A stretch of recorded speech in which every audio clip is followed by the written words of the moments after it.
Hi aspirants, welcome to Ease and AS Academy. இன்னைக்கு 9th ஸ்டாண்டர்ட்ல இருந்து never trust a mirror போம் பார்க்க போறோம். சரிங்களா?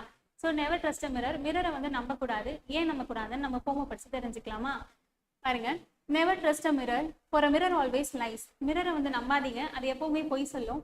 ஏன்னா it makes you think that all you were worth can be seen from the outside. உங்களுடைய வெளிப்புற தோற்றத்தை மட்டும் தான் அது காட்டும் பொழுது நீங்க வெளிப்புற தோற்றத்தை பார்த்து நம்ம எல்லாத்துக்கும் தகுதியானவங்க அப்படின்ற மாதிரி அதை நம்ப வச்சிடும். சரிங்களா? Then never trust a mirror. It only shows you what skin deep. So இங்கேயும் அதை தான் சொல்ல வராங்க. உங்களுடைய தோல் நிறத்தை மட்டும்தான் அது காமிக்கும். சரிங்களா? உள்ளுணர்வை வந்து அது காமிக்காது அப்படின்னு சொல்றாங்க.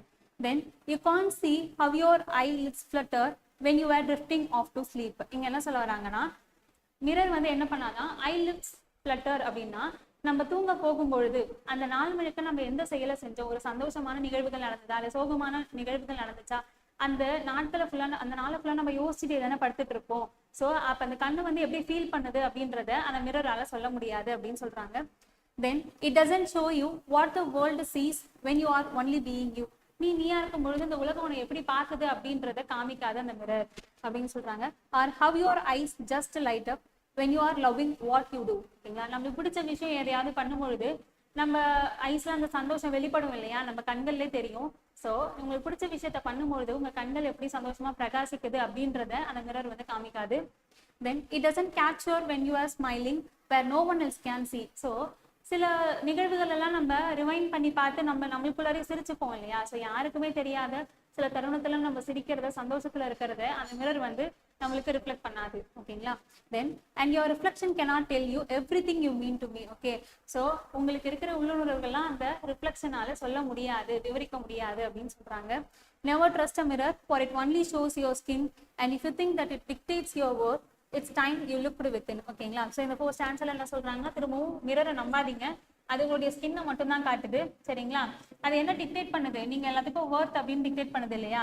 ஸோ இப்போ என்ன டைமா நீங்க மிரரை நம்ப கூடாது, நீ உள்ள ரிஃப்ளெக்ட் பண்ணி பார்க்கணும் அப்படின்றத ஒரு டைம் வந்துருச்சு. சரிங்களா? சரி, நீங்க மிரர் இனிமே நம்ப கூடாது அப்படின்ற மாதிரி சொல்லி இந்த போயமை முடிக்கிறாங்க. இந்த போயம் எழுதுறவங்க எரின் ஹான்சன். இவங்களை எப்படி ஞாபகம் வச்சுக்கலாம்னா மிரர்ல நம்ம இமேஜை பார்க்கும்போது பாரு எவ்வளவு ஹேண்ட்ஸமா இருக்கும் அப்படின்ற மாதிரி ஞாபகம் வச்சுக்கோங்க. சரிங்களா? ஸோ போயமோட எக்ஸ்பிளனேஷன் பார்த்தாச்சு. ஃபிகர் ஆஃப் ஸ்பீச்சஸ் பார்த்துருமா. Never trust a mirror, never நெவர்னு சொல்லிட்டு ரிப்பீட் ஆயிருக்குங்களா. So it's an anaphora. First ஓகேங்களா, ஃபர்ஸ்ட் வேர்ட் ரிப்பீட் ஆயிருந்தா அனஃபோரா. தென் லைஸ் அப்படின்றது வந்து பர்சனிஃபிகேஷன். ஏன்னா பர்சன்ஸா வந்து ஹியூமன் பீயிங்ஸா வந்து பொய் சொல்லுவாங்க. ஓகேங்களா? இங்க மிரர் பொய் சொல்லுதா. ஸோ இன்அனிமேட் ஆப்ஜெக்ட்க்கு ஒரு ஹியூமன் அட்ரிபியூட்டை கொடுத்துருக்கதால it's and personification. Then skin deep அப்படின்றது ஒரு சில டாக்கி. எதனாலனா ஒரு ஹோல் பார்ட்டை வந்து ஒரு சின்ன ஷார்டஸ்ட் நேமால ஒரு ஹோல் பார்ட்டை வந்து நம்ம இண்டிகேட் பண்ணும்போது சினக் டாக்கின்னு சொல்லுவோம். இங்க ஸ்கின்ன்றது வந்து நம்ம உடம்பு ஃபுல்லாவே படர்ந்து இருக்கு இல்லையா. ஸோ ஸ்கின்னு சொல்லி நம்ம ஹோல் பாடியே வந்து இங்க வந்து இண்டிகேட் பண்ணியிருக்காங்க. So it's and snake talking. Eyelets flutter. So imaginary. நம்ம 5 சென்சஸை எதை ட்ரிகர் பண்ற மாதிரி இருந்தாலுமே அதை இமேஜினின்னு சொல்லியிருக்கோம். ஸோ இங்க ஐலெட்ஸ் ஐஸை வந்து மென்ஷன் பண்ணியிருக்காங்க.